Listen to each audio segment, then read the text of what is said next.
கோளேன் செய்யும் வினைதானன் செய்யும் என நாடி வந்த கோளேன் செய்யும் கொடுங்கூற்றியன் செய்யும் குமரேசர் இருதாளும் சிலம்பும் சதங்கையும் தண்டையும் சண்முகம் தோளும் கடம்பும் எனக்கு முன்னே வந்து தோன்றிடனே. ஹரிநாராயண துரித நிவாரண பரமானந்த சதாசிவ சங்கர. யோகிராம் சுரத்குமார் யோகிராம் சுரத்குமார் யோகிராம் சுரத்குமார். ஜெயகுரு ராயா.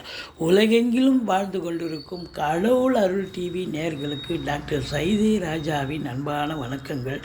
நாம் இப்பொழுது இந்த எபிசோடில் வார ராசி பலன்கள் ஆகஸ்ட் 12 முதல் ஆகஸ்ட் 18 வரைக்கும் உள்ளடக்கிய நாட்களுக்கு கிரகங்கள் வாக்கிய பஞ்சாங்க அடிப்படையில் எப்பேற்பட்ட பலன்களை வழங்கப் போகிறது என்பதை ஒவ்வொரு ராசியாக பார்க்கலாம் வாங்க. ஓம் ஸ்ரீ ராகவே நமக. கன்னி ராசி காலபுருஷனுக்கு 6வது ராசி. புத பகவான் ஆட்சி உச்சம் பெறும் வீடு.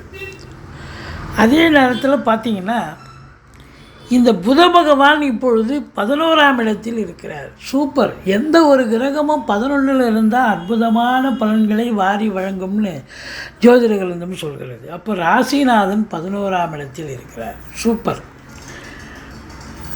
உத்திரம் 2, 3, 4 பாதங்கள், அஸ்தம் சித்திரை 1, 2 பாதங்கள் உள்ளடக்கியது இந்த கன்னிராசி. இந்த கன்னிராசிக்கு 9ஆம் இடத்துல குருவே இருக்கார், 7ல் ராகு இருக்கார், 6ல் சனி பகவான் இருக்கார். குரு பார்வை கோடி நன்மை.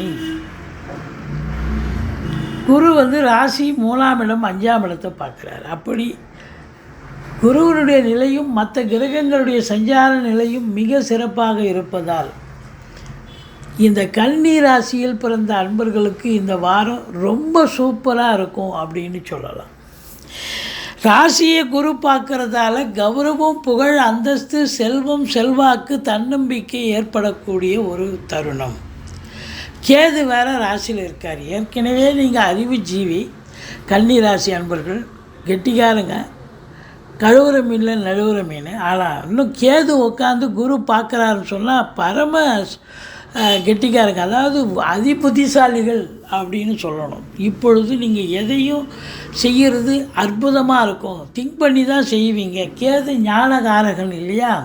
அப்போ எதையும் யோசித்து முடிவெடுப்பீங்க. ஏற்கனவே புத்திசாலின்னு நம்ம சொல்லணும். இப்போ அதி புத்திசாலிகளாக இருப்பதால் உங்களுக்கு கண்டிப்பாக பார்த்தீங்கன்னா நீங்கள் உங்களுக்கு சக்ஸஸ் பெறக்கூடிய காலம். மற்றபடி தெளிவான சிந்தனை, செயல்கள், எண்ணங்கள் ஏற்பட்டு சாதிக்கக்கூடிய தருணம் அப்படின்னு சொல்லலாம். 2ஆம் இடத்து அதிபதி சுக்கிர பகவான் 12ல் இருக்கிறார். 2ஆம் இடம் அப்படின்னும் பொழுது நல்ல பண வரவு, பொருள் வரவு கண்டிப்பாக இருக்குது. ஏன்னா ராசிநாதனே 11ல் இருக்கார். அப்போ பொருளாதாரத்தில் அளவு கடந்த சுபிட்சம், அளவு கடந்த வருமானம் இருந்த போதிலும் செலவினங்கள் ஏற்படும். கண்டிப்பாக அது சுப செலவாகத்தான் அமையப்போகிறது அப்படின்னு நம்ம சொல்லலாம். மற்றபடி 3ஆம் இடம் முயற்சி ஸ்தானத்தை குரு பார்க்குறார். இளைய சகோதர சகோதரிகளால் நன்மைகள் ஏற்படும். அதே நேரத்தில் எடுக்கின்ற முயற்சிகள் சக்ஸஸ் ஆகும்.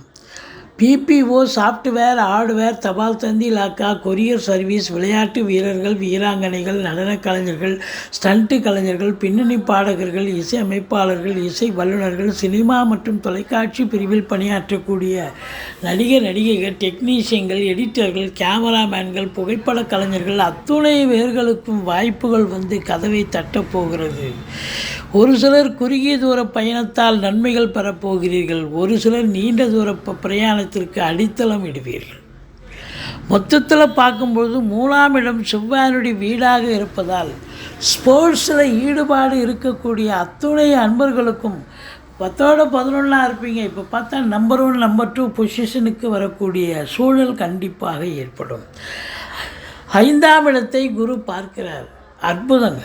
குலதெய்வத்துடைய அனுகிரகத்தால், இஷ்ட தெய்வத்தின் ஆசீர்வாதத்தாலும், ரிஷிகள், முனிகள், குருமாருடைய நிலையாலும் உங்களுக்கு தொட்டதெல்லாம் தொடங்கப் போகிறது. உங்களுடைய பிள்ளைகளுடைய கல்வி வளர்ச்சி மேம்பாடடையக்கூடிய காலம். பூர்வீக சொத்தின் மூலம் நன்மைகள் நடக்கும். பூர்வீக சொத்து பிரிச்சுக்கணுன்னா இந்த காலகட்டத்தை கண்டிப்பாக பிரிச்சுக்கலாம். குழந்தை பாக்கியம் இல்லாதவர்களுக்கு இந்த காலகட்டம் குழந்தை பேரு அமைவதற்கான நிலை இருக்கிறது. 6ஆம் இடத்தில் சனி பகவான் இருக்கார். எதிரிகள் ஓடி ஒளிவார்கள். கடன் சுமை படிப்படியாக குறையும். கோர்ட்டில் கேஸ் இதாக இருந்தால் சாதகமாக தீர்ப்பு வரும். இருந்தாலும் சனி வக்ரமாக இருக்கிறதால சில நேரம் போராடி ஜெயிக்க வேண்டிய சூழ்நிலை இருக்கும். 7ஆம் இடத்தில் ராகு இருக்கிறார். கணவன் மனைவி இடையே கருத்து வேறுபாடு வரும். கொஞ்சம் விட்டு கொடுத்து போங்க. விட்டு கொடுத்து போனால் வாழ்க்கை கெட்டு போவதில்லை. நண்பர்கள் கூட விரோதமாக மாறுவார்கள். ஆனால் சொல்லி புரிய வைக்கலாம். கூட்டு தொழில் செய்பவர்களுக்கு கூட்டாளிகளுக்கும் உங்களுக்கும் பிரச்சனைகள் ஏற்படும். எச்சரிக்கையாக இருக்க வேண்டும். மற்றபடி வெளியூர் வெளிநாட்டு பயணம் அனுகூலத்தை தரும். இங்கே இருந்தீங்கன்னா தான் பிரச்சனை. வெளிநாடு போயிட்டீங்கன்னா எந்த பிரச்சனையும் இல்லை. வெளியூர் போயிட்டீங்கன்னா எந்த பிரச்சனையும் இல்லை. அந்நிய பொருளாதாரம் வீடு தேடி வரும். உள்நாட்டு வாணிபம் வெளிநாட்டு வாணிபம், ஏற்றுமதி இறக்குமதியாளர்கள், ஷேர் மார்க்கெட்டில் இன்வெஸ்ட் பண்ணுறவங்க, ஸ்பெக்குலேஷன் பண்ணுறவங்க, ஆன்லைன் பிஸ்னஸ் பண்ணுறவங்க, ஹோட்டல் பிஸ்னஸ் பண்ணுறவங்க, இவங்களுக்கெல்லாம் ஒரு சிறப்பான காலம். மொத்தத்தில் பார்க்கும் பொழுது 8ஆம் இடத்தை சனி பார்ப்பதால் சில திடீர் பிரச்சனைகள் இடர்பாடுகள் வரலாம். எச்சரிக்கையோடு இருங்க. மற்றபடி வீட்டில் வயதான பெரியவங்க இருந்தால் அவங்க தேக ஆரோக்கியத்தில் கூட பாதிப்பு, அதாவது பிரச்சனைகள் மருத்துவமனைக்கு செல்ல நேரிடும். ஒரு சிலருக்கு அசிங்கம் அவமானங்கள் ஏற்படக்கூடிய தருணமாகவும் இது அமைகிறது. விழிப்புணர்ச்சியோடு இருக்க வேண்டியது உங்களுடைய கடமையாகிறது. மற்றபடி 9ஆம் இடத்துல குரு இருக்கிறார். ஓடிப்போனவனுக்கு 9ல் குருன்ற மாதிரி உங்களுக்கு குருவருளும் திருவருளும் நிறைந்து இருப்பதால் தலைக்கு வர்றது தலைப்பாயிட போகுங்க. மற்றபடி குறை ஒன்றும் இல்லை. இந்த குரு 9ல் இருக்கிற வரைக்கும் உங்களை அடிச்சிக்க முடியாது. பாக்கியமான சூழல். வெளியூர் வெளிநாட்டு பயணம் அனுகூலத்தை தரும். அந்நிய பொருளாதாரம் வீடு தேடி வரும். ஒரு சிலருக்கு ஆன்மீகத்தில் நாட்டம் அதிகரிக்கும். ஆலய வழிபாடுகள் செய்வீர்கள்.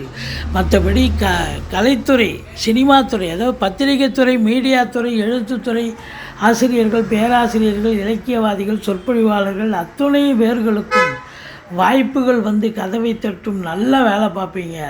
அதுலேயும் குறிப்பாக பார்த்தீங்கன்னா சூரியன் 11ல் இருக்கார். புதனோடு இணைஞ்சிருக்கார். தந்தையால் அனுகூலம், தந்தை வழி சொந்தங்களால் ஆதாயம், அரசாங்கத்தில் உயர் பதவியில் இருக்கும் IAS, IPS, IFS, அதற்கு நிகரான பணியில் இருக்கும் அன்பர்கள், கடைநிலை ஊழியர்கள் அத்துணை பேர்களுக்கும் அற்புதமான காலம். சாதிக்கக்கூடிய ஒரு தருணம். அது ரெகக்னேஷன் கிடைக்கும். வேலை பார்க்குற இடத்துல கல்வி நிறுவனங்கள், கல்விக்கூடங்கள், கல்வியாளர்கள், கல்வி பயிலும் மாணவ செல்வங்கள், இவங்களுக்கெல்லாம் ஒரு சிறப்பை தரக்கூடிய ஒரு வாரமாக இது விளங்கப் போகிறது. அரசாங்கத்தில், அதாவது அரசியல்வாதிகளுக்கு செல்வாக்கு உயரக்கூடிய ஒரு தருணம். மேலிடத்தில் செல்வாக்கு உயரும். மற்றபடி 12ல் சுக்கிரன் இருக்கிறார். சனி பார்வையில் இருக்கிறார். செலவினங்கள் ஏற்படும். சுப செலவும் ஏற்படும், அசுப செலவும் ஏற்படும். பெண்களால் செலவினங்கள் ஏற்படும். பெண்களால் வருமானமும் இருக்குது, செலவினங்களும் இருக்குது. மற்றபடி உங்களுக்கு பார்த்தீங்கன்னு சொன்னால் இந்த வாரம் இந்த கன்னி ராசியில் பிறந்த அன்பர்கள் துர்க்கையை வழிபாடு செய்யுங்கள். வாழ்க்கை வளமோடும் நலமோடும் அமையப் போகிறது. கடவுள் அருள் டிவியை பார்த்தமைக்கு நன்றிகள். மேலும் இது போன்ற தகவல்களை தெரிந்து கொள்ள கடவுள் அருள் டிவியை சப்ஸ்கிரைப் செய்யுங்கள். மறக்காமல் பெல் ஐக்கானை கிளிக் செய்யுங்கள்.